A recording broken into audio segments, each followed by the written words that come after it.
Esto es bien importante que sepan, la obesidad, como ustedes saben, tiene un alcance global y un crecimiento realmente alarmante, ¿no? En todos los países del mundo. Según la OMS, más de 1.000 millones de personas en todo el mundo padecen obesidad.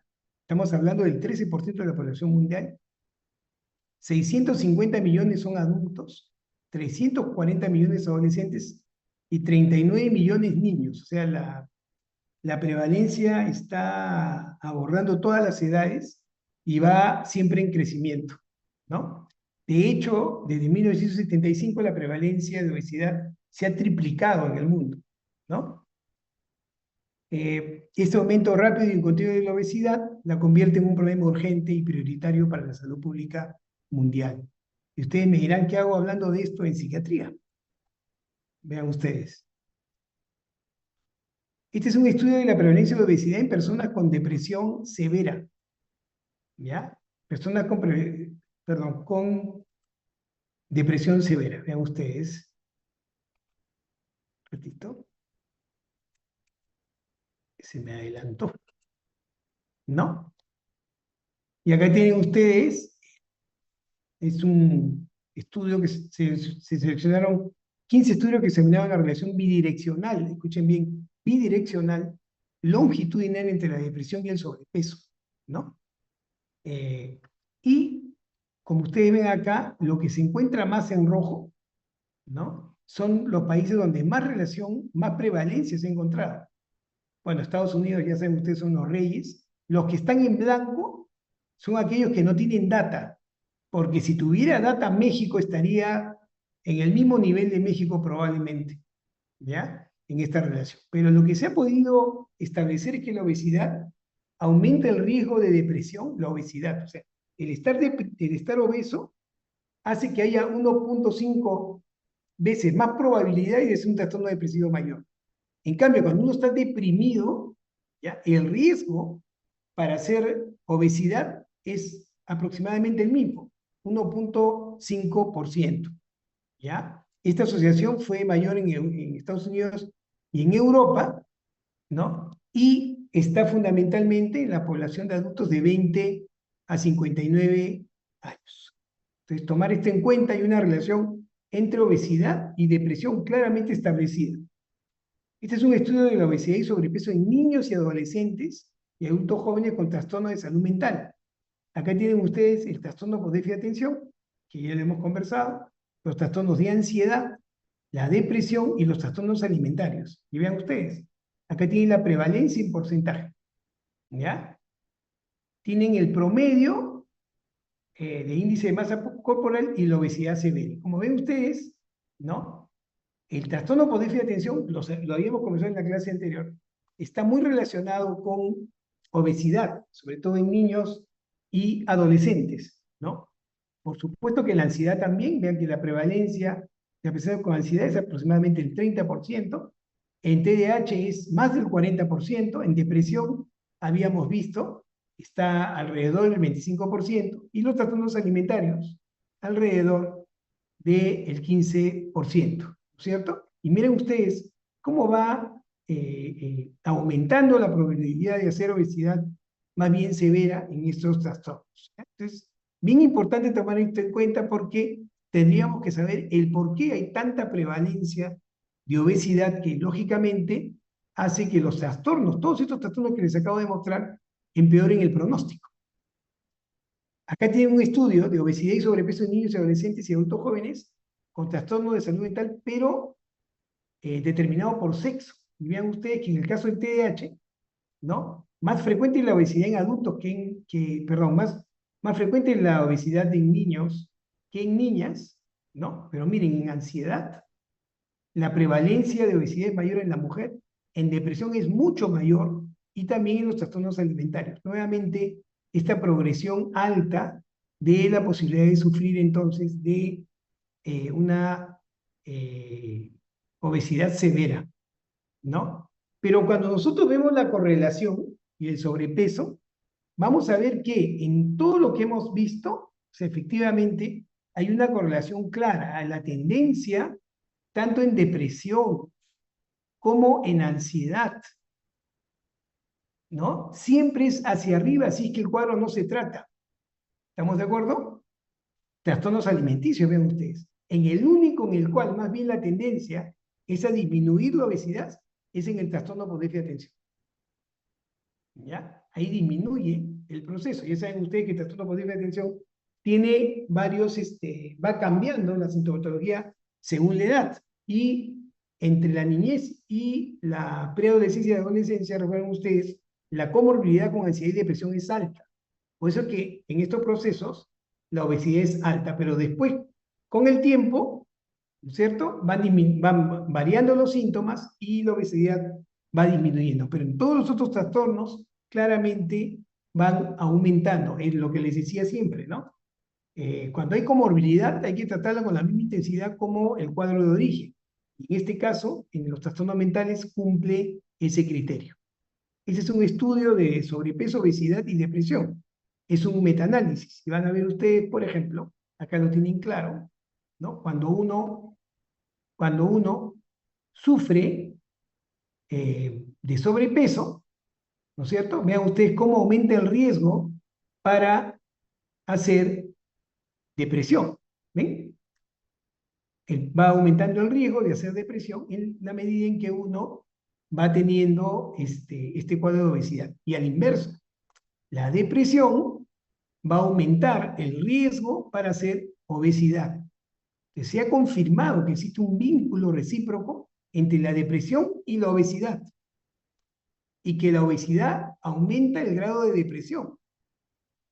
Entonces, cuanto más obeso es el paciente, su grado de depresión va a ser mayor. Y ustedes me dirán, con razón, claro, pues si está más gordo, se ve más feo, se deprime más. No. Aparte de eso que tiene sentido, se ha podido establecer que hay un proceso inflamatorio. Yo les había contado que la depresión es una enfermedad proinflamatoria, pero la obesidad claramente es una enfermedad inflamatoria. Esa combinación va a hacer que el grado de depresión sea mayor. Por eso la urgencia de pacientes con depresión y obesidad ser tratados ambos con la misma intensidad. ¿Y qué es lo que ha asociado estos procesos? Se ha encontrado que existe una asociación genética del trastorno depresivo mayor y disregulaciones inmunometabólicas relacionadas con la obesidad.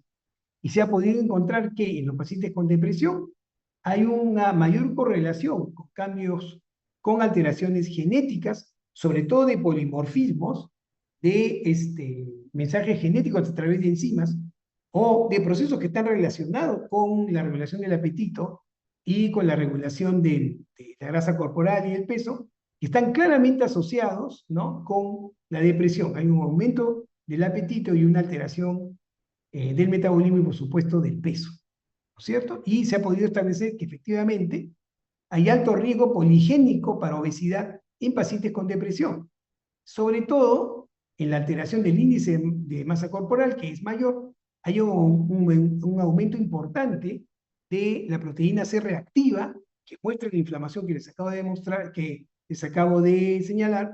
Hay un mayor riesgo de un polimorfismo en la leptina que la hace menos eficaz para poder manejar el apetito. Y esto ha podido establecer justamente que hay un proceso en la depresión inflamatorio que aumenta con la obesidad y que esto va a alterar los procesos metabólicos y por supuesto va a alterar el pronóstico del paciente con depresión. Pero ¿cuál es el otro factor? Debemos responsabilizarnos también de lo que hacemos.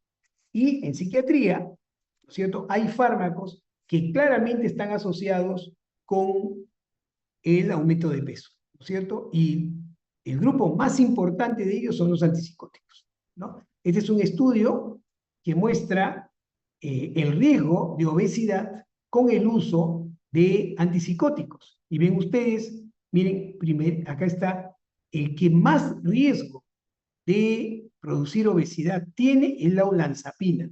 Y miren que la olanzapina es un extraordinario antipsicótico. Pero como habíamos conversado en la clase de esquizofrenia, ¿no?, la olanzapina, que es un antipsicótico de segunda generación, se supone que es más seguro que usar antipsicóticos de primera generación, como el haloperidol, por ejemplo, ¿no es cierto?, genera estos problemas metabólicos. ¿Recuerdan? Antipsicóticos de primera generación ¿Cuál es la diferencia? Más probabilidad de producir efectos extrapiramidales. Antipsicóticos de segunda generación, más probabilidad de producir problemas metabólicos como la obesidad y la diabetes. Está la azotepina, que no hay en el Perú, la clozapina, también tiene esa dificultad. Bien, todos estos son de segunda generación: risperidona, quetiapina, certindol, clorpromacina es de primera generación. Iloperidona, clozapina, la mayoría de antipsicóticos de segunda generación tienen esta dificultad con respecto a la obesidad. ¿Estamos de acuerdo? Entonces, tenemos que entender, hay trastornos psiquiátricos donde hay procesos proinflamatorios que pueden generar problemas metabólicos y obesidad, depresión, ansiedad, trastornos alimentarios. En cambio, en trastornos como la esquizofrenia, ¿no es cierto?, el problema metabólico se establece aparentemente por una alteración de aquellos factores que regulan el peso y la ingesta de alimentos, ¿no?, a través del uso de los antipsicóticos. Y acá tienen ustedes cuáles serían aquellas moléculas que los antipsicóticos estarían alterando para generar sobrepeso en los pacientes esquizofrénicos que toman como opción de tratamiento antipsicóticos, sobre todo los de segunda generación. En primer lugar está la leptina. La leptina es un regulador del apetito y del gasto energético. Entonces, ¿qué se ha encontrado? Que al usar antipsicóticos se presenta con más frecuencia polimorfismos del gen que regula la leptina que hacen que tenga una menor sensibilidad. Por lo tanto, tenemos como consecuencia aumento del apetito, aumento del índice de masa corporal. Y esta relación es de moderada a alta. Lo mismo con los receptores de leptina, el mismo fenómeno. Hay otros procesos como fármacos que se encargan fundamentalmente de la regulación del índice de la masa corporal, perdón, de genes que se encargan de la regulación del índice de masa corporal, que también van a alterar su proceso expresando, como les digo, polimorfismos no adecuados y teniendo como consecuencia aumento del apetito y disminución del gasto energético. Y es una relación sumamente alta con los antipsicóticos. Y por último, la grelina. La grelina es un estimulante del apetito. Y vean ustedes, cuando se usan antipsicóticos, el polimorfismo que va a sintetizar la molécula va a generar una alteración que más bien aumenta su sensibilidad. Entonces el paciente que toma antipsicóticos como la lanzapina o clozapina va a tener mucho más apetito. Más apetito va a disminuir su metabolismo. Esa es la razón por la cual, y les va a pasar cuando tengan la oportunidad de atender este tipo de pacientes, que cuando se le den estos antipsicóticos, el familiar le va a decir: doctor, él toma el fármaco, lanzapina o clozapina, y se queda dormido rápidamente. Pero a medianoche se levanta a comer. Y es justamente por este fenómeno que les acabo de recordar. Recuerden, ustedes ya lo saben, la leptina es un inhibidor del apetito y la grelina es un estimulante del apetito. Y en el caso de los antipsicóticos generan polimorfismos que hacen que la leptina como producto final pierda sensibilidad y la grelina como producto final aumente su sensibilidad. Y entonces hay un mayor sensación de apetito y hay un metabolismo disminuido y mayor acumulación de grasa. Y eso está en relación con el uso de antipsicóticos. Entonces, el impacto de la medicación psicotrópica sobre la obesidad es real, pero no hay que generalizar. Ese es un gran problema que tenemos nosotros con los colegas no psiquiatras, que generalizan. Ven un paciente tomando un fármaco, inmediatamente le dicen: no, por eso has aumentado de peso. Y eso no es del todo cierto, ni siquiera con todos los antipsicóticos. Entonces, tienen que tener en su cabeza que los fármacos que están más relacionados con obesidad son los antipsicóticos, lejos, ¿no es cierto? Y de ellos los antipsicóticos atípicos, ¿no? Vean ustedes, aloperidol, por ejemplo, ¿no es cierto? Muy poco relacionado, pero clozapina y olanzapina muy relacionado con el aumento de peso. Cariprazina, aripiprazol, ensiplazol, no.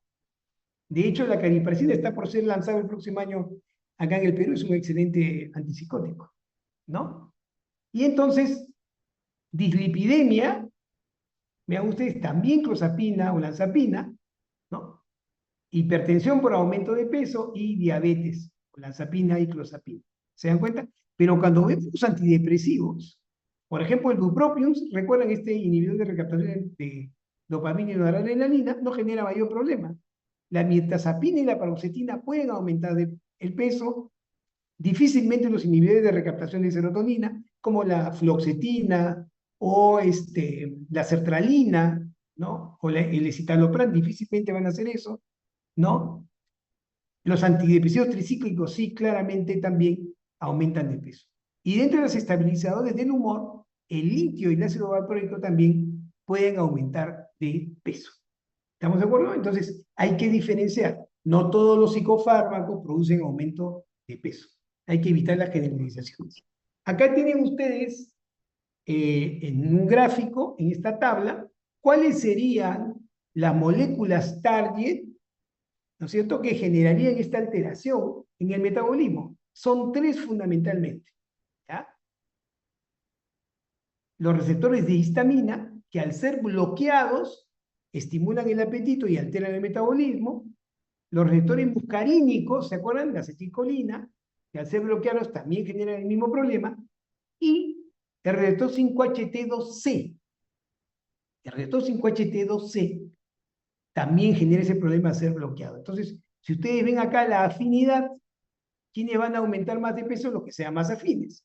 Entonces, si vemos histamina, ¿no es cierto? Vamos a ver que, recuerden ustedes, la afinidad es, recuerden la regla de la afinidad, ¿no? Con poco fármaco, ¿no es cierto?, se genera un gran impacto. O sea, contra menor sea el número, la afinidad es mayor. Y ustedes ven acá, pues, si vemos histamina, el haloperidol no toca la histamina, pero vea la clozapina, vea la olanzapina, vea la risperidona. ¿Se dan cuenta? La ciprasidona, nada, muy poco. La quetiapina, menos que la clozapina con respecto a bloquear el receptor histaminérgico. Cuando hablamos del receptor muscarínico, ¿no es cierto?, vamos a ver que clozapina y olanzapina también son los más importantes versus todos los antipsicóticos.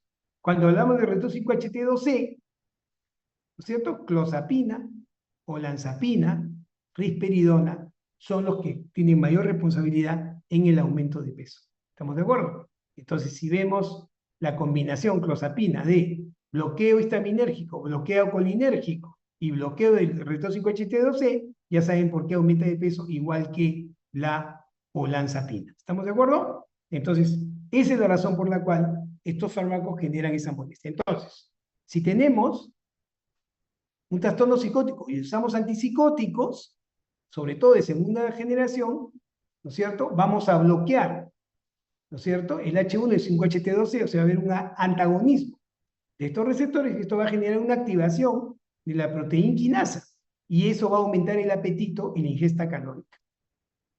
Estos procesos, tanto bloquear estos receptores como aumentar la ingesta calórica, van a alterar el microbioma y eso genera aumento de peso y cambio de metabolismo hormonal. ¿Estamos de acuerdo? La alteración de la leptina, ya saben que disminuye su sensibilidad, la grelina aumenta su sensibilidad, habrá más riesgo de síndrome metabólico y diabetes y por supuesto de enfermedades cardiovasculares. ¿Estamos de acuerdo? Los antipsicóticos también alteran, generan disfunción mitocondrial, que pueden también estar comprometidas en este proceso. Entonces, lamentablemente es así. Lamentablemente los antipsicóticos más potentes son de segunda generación y generan estos problemas. Y entonces estamos así, ¿no? La obesidad es un proceso inflamatorio importante, ¿ya? Altera la síntesis de las monoaminas, de la serotonina, de la dopamina, de la noradrenalina. Entonces, la alteración de la función del tejido adiposo e infiltración de células del sistema inmune son factores inflamatorios. ¿Estamos de acuerdo? La alteración de la microbiota, como hemos visto, los antipsicóticos alteran la microbiota, ¿no?, del intestino, también va a generar endotoxemia. Todo esto produce inflamación. La inflamación va a generar entonces que se eliminen enzimas que son importantes para generar serotonina, como la indolamina. ¿Se dan cuenta? La indolamina, en vez de ir hacia el triptofano para producir serotonina, va a ir hacia la quinoleonina, ¿no es cierto? Y va a alterar la microglia. Entonces hay un impacto también sobre el sistema nervioso.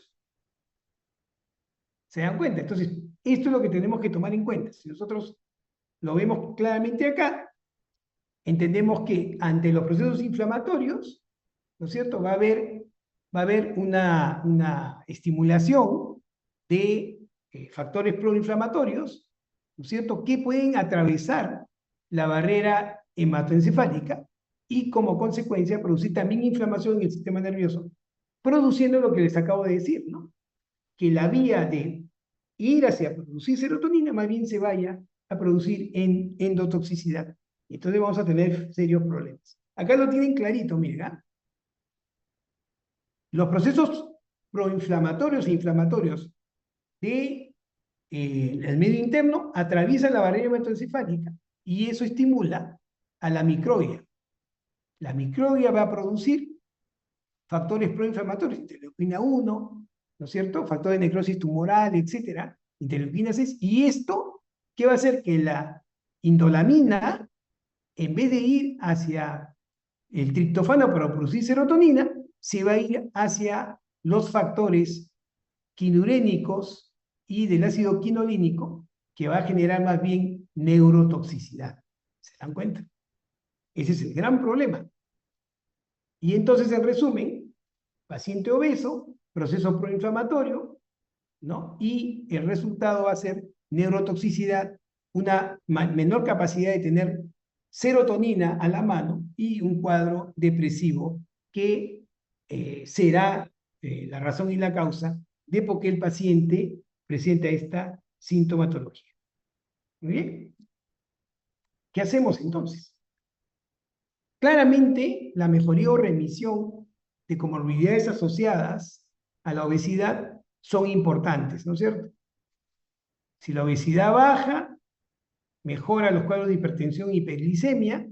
Si baja más aún, se previene los cuadros de depresión, ¿no es cierto? Disminuye la posibilidad de incontinencia urinaria, etcétera, ¿no? Y si hacemos que sea importante esta pérdida de peso, ¿no? Habrá remisión de la diabetes y disminuirá la mortalidad cardiovascular. Entonces es importante que nosotros tomemos esto en cuenta.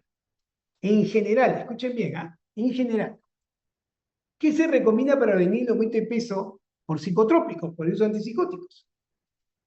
Primero, tenemos la obligación de que si nuestros pacientes toman antipsicóticos, sean esquizofrénicos o pacientes con trastorno bipolar o antipsicóticos, muchas veces se usan como coadyuvantes para sacar al paciente de la depresión, ¿no es cierto? El paciente sea monitorizado metabólicamente. De todas maneras, hay que recomendarle al paciente que mejore su estilo de vida y hay que atender las comorbilidades, si es que el paciente ya viene con un trastorno alimentario. Entonces, la idea sería usar lo menos posible psicofármacos que aumenten de peso, aunque a veces, como les digo, es inevitable. Es inevitable. ¿Ya? Entonces, hay un fármaco que nosotros usamos en psiquiatría que es muy eficaz para evitar el aumento de peso en pacientes que irremediablemente van a usar antipsicóticos de segunda generación que aumentan de peso, y es el uso de la metformina. Es lo más indicado para pacientes que van a iniciar antipsicóticos y están aumentando de peso. La metformina. Ustedes indicarán metformina en el momento que el paciente tiene una mayor ingesta, ¿no es cierto? Y esto va a ayudar a que el paciente vaya a subir de peso. Luego hay otras alternativas, pero ya están más en el campo de la endocrinología. Pero ustedes, atendiendo a pacientes con esquizofrenia, esta posibilidad, pueden hacer uso de la metformina como una posibilidad importante para evitar que el paciente aumente de peso, ¿cierto? Entonces, tener en cuenta los factores de estrés que podrían estar alterando la cantidad y calidad de ingesta de alimentos. Es de suma importancia tratar las comorbilidades, la ansiedad y la depresión. Ya hemos visto, si hay ansiedad y depresión, la obesidad tiene mal pronóstico. Si hay obesidad, la depresión y la ansiedad tienen mal pronóstico.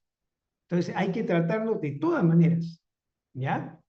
Hay que tener en cuenta el uso prescrito de otros fármacos para diferenciar condiciones y explorar la posibilidad de uso de sustancias y alcoholismo.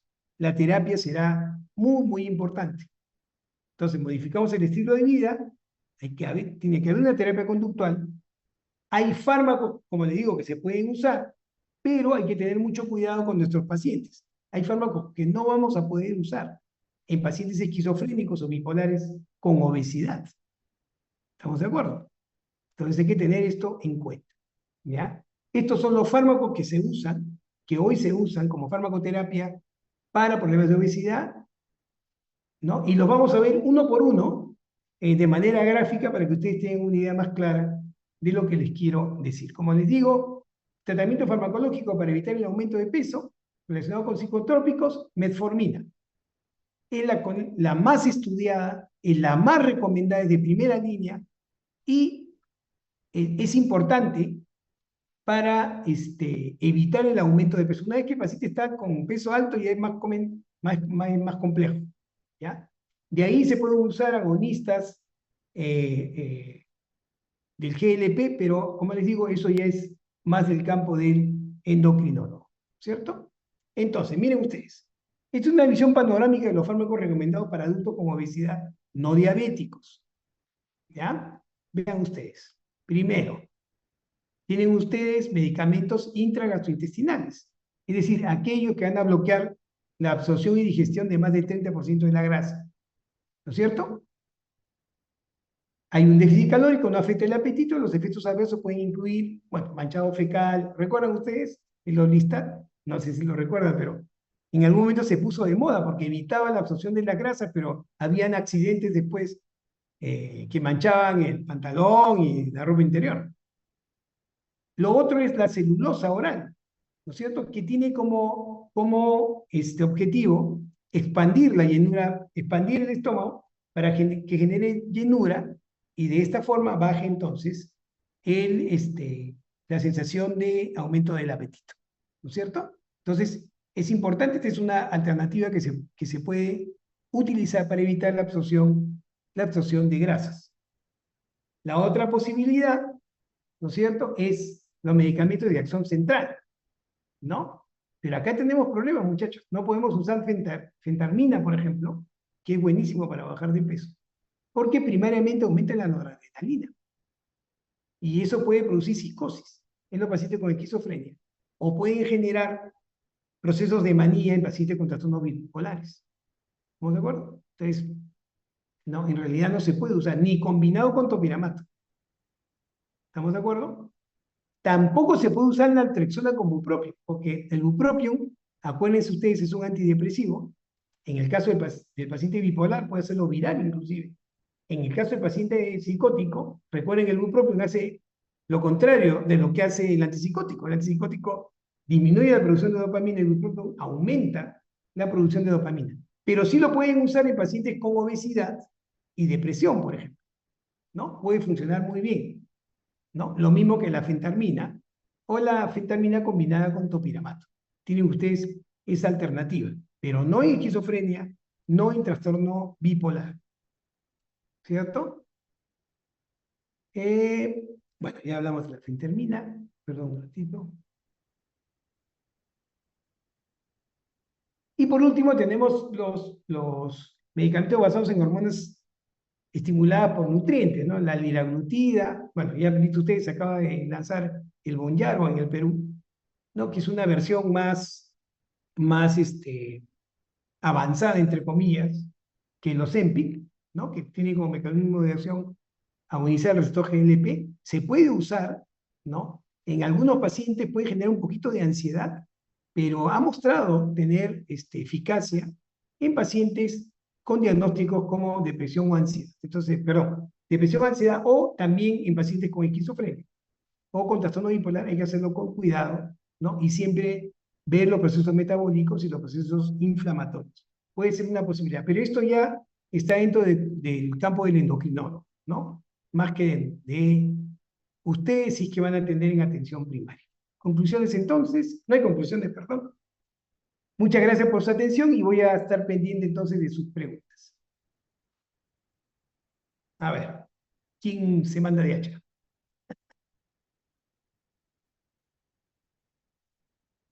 Nadie. ¿Está bien, ah? Qué increíble, ¿ah? Es el mismo número de participantes de la clase anterior. Bueno, a ver, ¿tienen alguna pregunta? Ahí por el chat. Todo claro, doctor. Todo claro. Me encanta. Muy bien. Bueno, muchachos, estudien. Nos vemos el examen del 15. Ya, ha sido un gusto trabajar con los que fueron, que es más o menos este número, ¿ah?